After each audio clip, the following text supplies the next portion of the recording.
Alright, so finally, I'm back in Abuja after almost 3 weeks of being out of Abuja. Now, I guess it's now time to tell you people what happened between us, the kidnappers, and the military. To be very honest, it's what the military showed me on that day where this whole kidnapping thing happened. First things first, I would say I'm really, really disappointed. And it's just a shame. Because as we did like this for this country, so now go down the day. Anyways, as you all know, we went to Auchi because of the whole Dangote thing. Now, after the whole thing, on Friday, we wanted to come back. But we needed to see the king of Ogbela, because Ogbela is where Dangote factory and Boa factory is. So we needed to see him to discuss about the whole Dangote killings and tell him that he should use his influence to talk to Dangote people and make them do that road. Because they are benefiting a lot from Edo State, but they are not doing anything. Even if it's for them to create a road and put toll gates and be taxing people to use it. Because now their drivers spoil the road. And these people make at least 4 billion naira every day. Put Dangote and Boa in Edo State Ogbela. So that was on Friday. We decided to reach out to the palace that, oh, we want to see the king. They said the king is not around, but the king will be very happy to see me the next day, being Saturday, and he'll be back from Abuja Saturday by 11. So the next day, when they called us that the king had arrived, we now came downstairs to go and see the king. When we got downstairs, the driver that we brought, he was not doing smith that his company will not let him go to Ogbela, that there's tracker in the car. And I said, excuse you, you have been with us for like 6 days already, to 200,000 every day. That's like 1.2 million naira, prof. And you cannot take us to Ogbela, which is like 15 minutes. But the guy refused. He was being stubborn. I got so angry. I insulted him, insulted the company. Because to be very honest, the guy was not really good. The driver, unlike the previous driver we used the first time I went to Abuja when I got Agene Bude. So I was already irritated by the way he drives and everything. And upon that, after the money was spent, he won't call show me attitude. So I now called the palace and I said, please, can you send drivers to us to come and pick us? So we waited. The drivers came. When they came, we now went to the palace. On our way to the palace, I liked the driver. The driver just did man over all the road, you know. We got to the palace, we met the king, then we spoke to the king. We said, sir, please, can you use your influence to tell Dangote that they have benefited from Ogbela people and Edo State people, that they should use money to do this road. From Kogi State, people are dying, and it's their truck that's causing it. Their truck break down on this small road. This small road, this is their truck, they break down here. Talk to them that they should fix it. He said he's already in talks with them, and then they are working on it. So after the whole meeting, he took us around the palace, he showed me 1 or 2 places, and then Anna said, sir, please, I like this your driver. It's better than our driver. Our driver has not even started drive. Can you please let this your driver take us to Benin? And I said there's no problem. That just the way he sends them to come and pick us, that they should still take us to Benin. Now the people he sent to come and pick us is 1 Hilux. The Hilux had 1 policeman and the driver of the Hilux. Then the Prado that carried us, just 1 driver, myself, Oris, and Osazi. Then that Hilux still had Oluebube and 1 guy, Oz, one of our guy, Oz. So when we decided to set out to Benin, you remember we have our own Hilux waiting for us in the hotel with our bag. Because I got angry with him. I said, you know what? This king that will carry us, this king driver that will carry us, will abandon you here till 12. Then you can go back to your company. But on our way, and I said, you know what? Make this guy just follow us. You should come with our bag, join us, then we can go. So on our way, the driver said, that doesn't want to use Auchi road. That she use the other road that take us through Onwa, Akure, Benin road. Now that one is lonely, but the road is much better. I said, okay, no wala, let us go. And I told him that since this car is 6 plug, the Hiluxes are 4 plug, it should be in front because I don't like the way they drive. It will motivate them to drive faster since he's in front. I said, okay, no wala. And so they go. When we got to a hill, I looked the road. I said, bro, there's no way kidnappers not go to this road. The way they look this road, kidnappers go to this road. We just joked about it. Bro, you know, reach 30 minutes after I talked that thing. 1 car just come, just start to the rush back. Cars were not turning. What's going on? Kidnappers they front, they shoot kidnappers they front. I say kidnappers, that one pass. They say, come on, how far now? What's it happen? Kidnappers they front, kidnappers they front. When the third car was coming, I say, oh, wait, the moment wait, what's it happen? The guy now spoke outside that there are plenty there. That they blocked the road. That kidnappers are there. He now pass. Finally, 1 guy in a Lexus now turned. I said, very dark man, kidnapper they front too. And I said, bro, I'm not going to turn back. Oh. Today, I want to see how these people they operate. I want to see how they think they carry people. I just want to see something. And I'll put on my camera. And I say we should go. The driver and I say, bros, go good more turn. I say, no, we can't turn. Let's go. You remember, we are the ones in front. And I said, this is what we'll do. We will set information. What's information? That the Hilux, the police Hilux, should go to the front.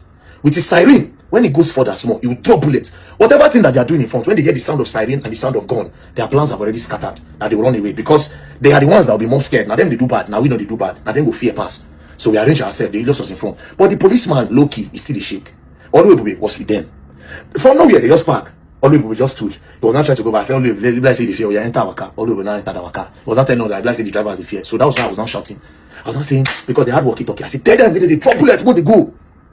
Man of my friend was not saying, Baba, you go good more, turn back. Oh, we don't really need all this one. As he was talking, Oris now said, Asawana! Immediately Oris said, Asawana. I come there, see there. Another spirit enter body. And so I change her. I said, we they move. We know they turn back, no level. Drop the bullets. We're going. Next thing I just zoom. I just saw that truly road unblocked. And I said, wait, we'll tell the driver. As we are going, if he noticed that the kidnapper had blocked the road completely, we'll have to stand far, but we'll still be shooting.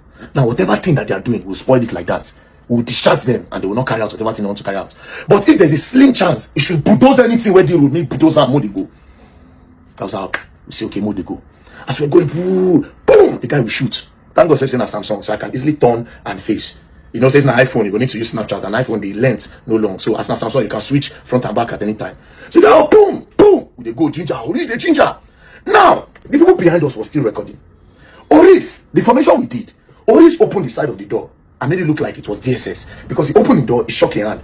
Me, I put my head out and I heard my phone. As I said, put his head down. Police were shooting, boom, siren. So if they sighted us from afar, they will see police siren, they will hear gunshots. They will not see some people looking like DSS. They will fear, they will run away. Plus, we were not looking like a full military convoy. Remember those people that were running before? That guy that saw very dark man, he said, "Omo, since very dark man, they go more go." So a lot of them now turned, they now join us on the road. So they now look like it was a long convoy of rescue team coming. So the officer was still dropping, boom, Oris the shout, and the shout, as I wanna know level, boom, the shout. As we just got towards the place, we just passed the Afe, my boss. We now saw that guy in the pool of his blood. Immediately we passed them. We just saw military men, soldiers, about 15 of them, then police like 8. We saw them with their own convoy. We now said, rescue, don't come rescue. We're not happy. Rescue, we're so happy that we see rescue. Do you understand? So I told the driver, wait.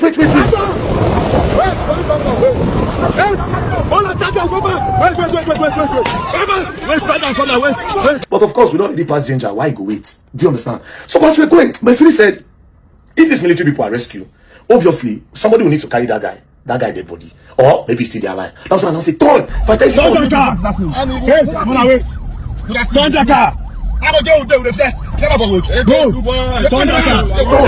We now turned.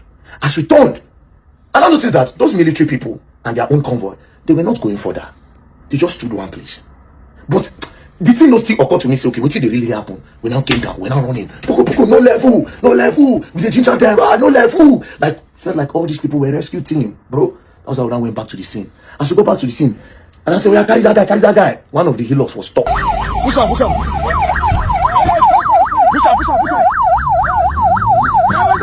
We're now trying to push it out. That's our only loss. So stop. He fell to the other side. So we're trying to push it. So then they carry the guy. As I look the guy, I just turned back.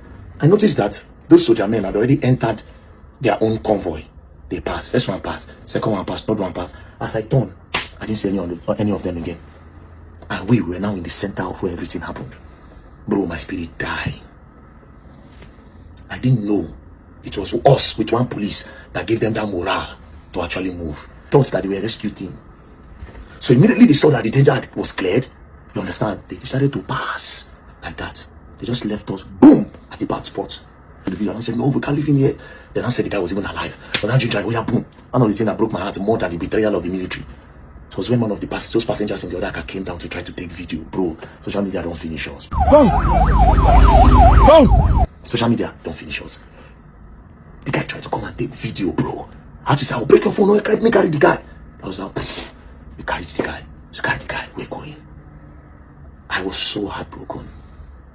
That's our military men that are supposed to protect our lives. They left us. I even thought that they were going to wait for us to even, if at all, wait more, carry the body of this guy, put for our truck. Help us, wait a minute for us to clear. Then you can go. Among these people leave us. Just imagine if those people had come back. They for kill all of us now. Now only one police you get. They for finish us for ground, for don't die. Don't be so very dark man they talk. Now RIP una for say, now my body una for see. Now my body una for see. Now my body, bro, these guys left us. It was like my country stabbed me in the back, but I understand. I'm not even going to blame those soldiers. I know why. Because of the rules of engagement. The attacks of that day, because that's what military they do. The attacks of that day, that VIP, because I noticed they carry a VIP. That's why their own convoy is like 5 Prado and before Prado. I noticed they carry a VIP. But with the amount of military personnel there, all of them put together would be like 20 something, or maybe 15 or 20. They would have shared themselves. Do you understand? They would have shared themselves. Some people go like carry like 3 cars, follow the VIP. Some will stay. Because that thing happened fresh. If they had gone into the bush, they don't even need to see anybody, just be shooting the air.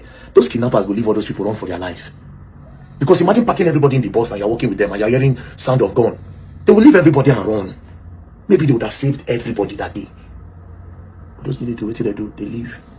Immediately I opened the guy, because the guy that they shot was holding his phone. As I just opened it, collect the phone, press the screen, I just saw his son, the picture of his son. No wonder he was holding the phone so tight. So I just saw the picture of his son. I said, oh, we gotta save this guy. That was our own convoy. Wow. Start to just clear the road. I said, oh, this guy must not die. It's him picking for screen. That was how we tried. We got to the hospital. The craziest part is, from where that thing happened to Benin, it's not even up to 30 minutes. It happened close to 7 up. Me, I don't really know Benin where. Close to 7 up. Akure Road. Benin Akure Road. Not too far. I just got to the hospital. So we reached there. Boom. The money when King give, say for fuel.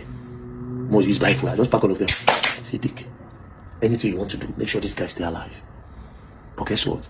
The Nigerians that were there, see now with the rush shot that guy enter this thing, they still want to take pictures. Social media, bro. Social media, bro. That was our bro. Did everything. And God, the story that they released the kidnappers, they released pregnant woman. There was one pregnant woman with them. They told her to go back. Now, one other lady, while all those things were happening, the lady fell down. Part of the people that was kidnapped, she fell down. They had to leave her because them said they were in a haste. They were rushing everything. They had to leave her. They didn't go back for her. She also went there to report herself to the police station. So imagine if those military men followed those people enter. Again, I said I will not blame those military men because of their rules of engagement. They gave them a task to protect the VIP. But again, they should also understand that the main reason why they join military is to protect lives and property. That's their first goal. They would have separated themselves to say, you safeguard this man. Hey, you drop 2 cars. We will be like 10. We'll wait. We'll make sure we clear this area. Go into the bushes. They stabbed me. Boom! You will believe now in Nigeria, so they stabbed me for bad, bro. But so far, so good. Thank God the guy is responding to treatment. And again, those people are still there with kidnappers. I even heard that they've called some parents to say, oh, they need 50 million naira for ransom. It's in Nigeria. Anyways, thank God for everything. But I would not say, now what I expect from the military. That's the most heartbreaking thing that happened. It used to be like a movie from my heart, bro. That whole thing looked like a movie, even up to now. It looked like it's not even real till now. May God help this country. And as for Dangote and Bua, people are capitalizing and taking advantage of the people of this country, to be very, especially the people of Edo State. By now, you're supposed to have made road, because now this insecurity, part of the insecurity that's happening in that road is because of you people. When a truck will fall for that small road, block road, hold up, we did that road for 2 hours, 3 hours, 1 day. The whole road is bad because of your trucks. It's your trucks that use those road, that old road. Now carrying a heavy truck, they climb the road. Erosion will happen, now we just enter, boom, dig hole. You people need to fix that road as a corporate social responsibility. Put toll gate and be making money, but let that road be good. At least from Kogi State to Benin. Anyways, the Opela King, I said it, that he's going to do something about it. And I really hope that you're not listening to her. If not, bless will come by that place, start another protest. This one I go was past the first, I go block everywhere and I don't fit pass. That's just the truth. To protect lives, you have to do that road. We got help all of us. Anyways, thank God for life. Peace and love. Don't play. If you play, you're going to learn and you'll learn the hard way. Ratel movement.